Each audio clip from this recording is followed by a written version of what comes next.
The enigmatic scream. In 1881, a clandestine discovery unfolded in the desolate landscape of Deir el-Bahari, Egypt, within the royal cache, tomb DB 320.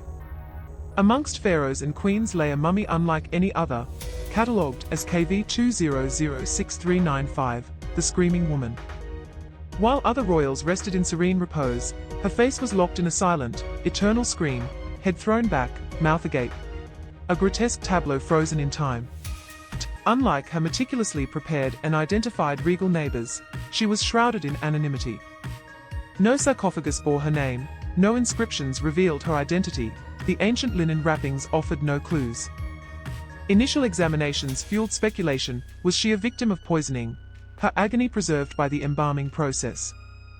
Or did something more sinister befall her, leaving her trapped in unending torment?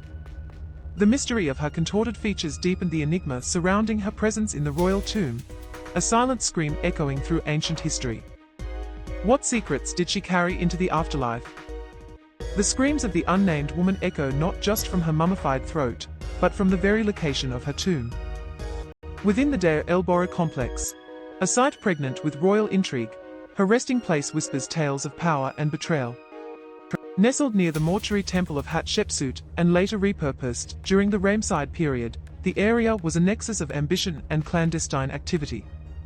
While KV 2006395 was discovered in 1881, reinvestigations in 2006 by Zahi Hawass and his team, using modern techniques, added another layer to the complex narrative of dynastic struggles, particularly those surrounding the reign of Ramesses III in the 12th century BC. Whispers of conspiracy and palace coups have long swirled around his demise, fueled by the judicial papyrus of Turin. This ancient document details the trials of officials, wives, and even a son, Prince Pentaweret, implicated in a plot to assassinate the pharaoh. But could the Screaming Woman be connected to this tumultuous event? Was she perhaps a lesser wife, privy to the conspiracy, silenced to protect the throne? Or, conversely, a loyal member of the court, punished for her allegiance after the conspirators seized power? The deliberate obscuring of her identity, the unusual circumstances of her mummification, and the tomb's proximity to the heart of royal authority, do they not all point to a deliberate attempt to erase her from history, burying with her a secret that threatened the stability of the Egyptian court? The location itself suggests a story of intrigue and a possible cover-up. Forensic clues deciphering the agony. X-ray analysis of the mummy revealed a startling anomaly: her mouth was agape, the jaw seemingly dislocated post-mortem. Initial theories suggested a natural occurrence during the mummification process, perhaps due to muscle relaxation.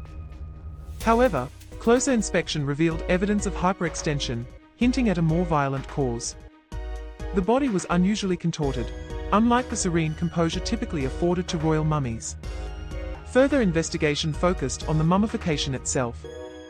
The removal of organs was incomplete, a deviation from standard practice for elite burials during the New Kingdom. Natron, the desiccant salt used for drying the body, was applied unevenly, suggesting haste or a lack of expertise. Crucially, the brain, usually extracted through the nostrils, remained largely intact. Could this incomplete process be linked to a deliberate attempt to obscure the cause of death, a cover-up enacted millennia ago? The absence of definitive trauma, no visible fractures, or signs of blunt force initially complicated the investigation.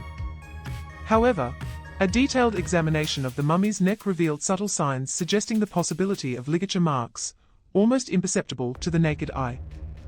While ligature marks were suggested, the presence of hemorrhaging in tissue samples taken from the neck area is debated among experts.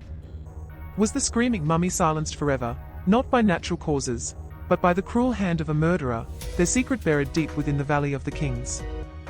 The forensic evidence paints a picture of a rushed and perhaps intentionally flawed mummification, raising serious questions about the circumstances surrounding her death. Theories of identity: a princess shamed. The Screaming Mummy's contorted face has ignited speculation, forging a link to royal scandals and whispered transgressions. A prominent theory casts her as a princess, punished for a crime against the crown, perhaps treason, or a love forbidden by the throne. Records from the Amarna period, specifically during Akhenaten's reign, circa 1353–1336 BC, do hint at familial discord and fierce power struggles within the royal household. However, directly linking this to the screaming woman is speculative. Could KV200639 be a daughter of Akhenaten? Perhaps even a lesser-known sibling of Tutankhamun, whose actions led to her disgrace and a deliberate erasure from official history. This remains a hypothetical possibility, as there is no definitive evidence. The practice of erasing someone from memory existed in ancient Egypt. While similar in some ways, comparing it directly to damnatio memoriae, the Roman practice of obliterating someone from memory requires a more nuanced approach. Was the screaming mummy indeed a royal woman who had fallen from grace? Her agonizing expression, then, might reflect not only her final moments, but also the bitter sting of betrayal and the crushing weight of a legacy denied. The unusual positioning and lack of proper mummification, starkly different from other royal interments, further strengthened the theory that her death was not natural. Was her treatment in the afterlife deliberately altered, a final act of condemnation? The possibility of a disgraced royal adds a layer of tragic intrigue to her already mysterious story. Erased. From the Book of the Dead, a deliberate omission. The silence screams louder than any inscription. Where is her name? The Book of the Dead spells were often personalized. The absence of a specific Book of the Dead for her doesn't necessarily mean a deliberate omission to deny her afterlife, as many individuals did not have their own Book of the Dead. This isn't a simple oversight. Each spell, each whispered invocation, relied on a name, although substitutes could be used.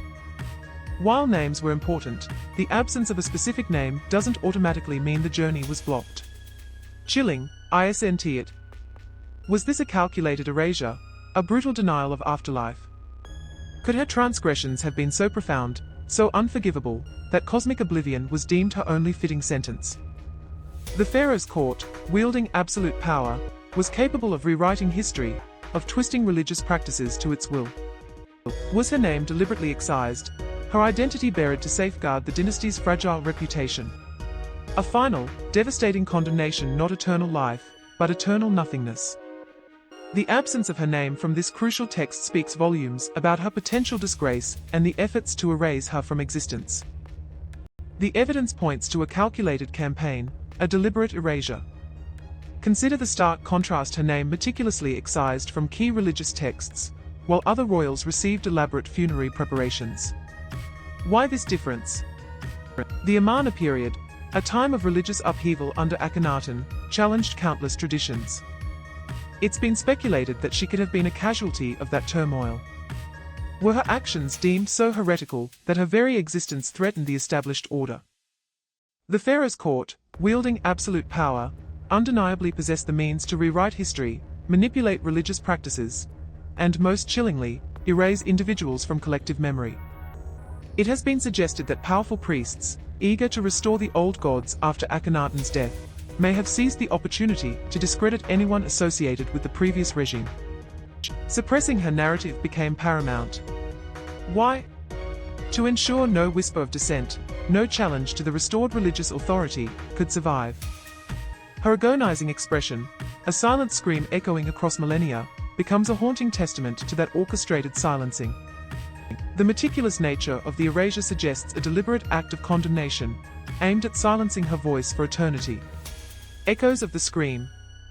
The enduring mystery: the scream persists, an unanswered question etched in linen and bone. Was it murder most foul, a royal assassination masked by hasty embalming? Or did shame, a transgression against ancient Egyptian morality, contort her face in eternal anguish? The precise events surrounding her death, the truth of her lineage, daughter, wife, or concubine, remain tantalizingly out of reach, obscured by time and the deliberate acts of those who sought to rewrite her story. But can history truly be rewritten? The KV200639 mummy serves as a potent reminder of power's capacity to manipulate historical narratives, to silence voices, and most chillingly, to attempt to erase individuals from collective memory.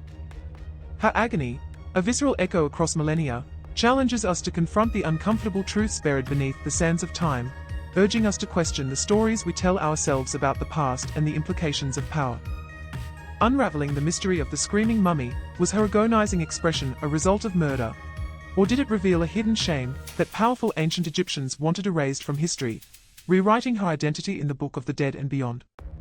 If we could decipher the unspoken language of her scream, what long-lost truths about ancient Egyptian power dynamics and societal secrets might finally be brought to light?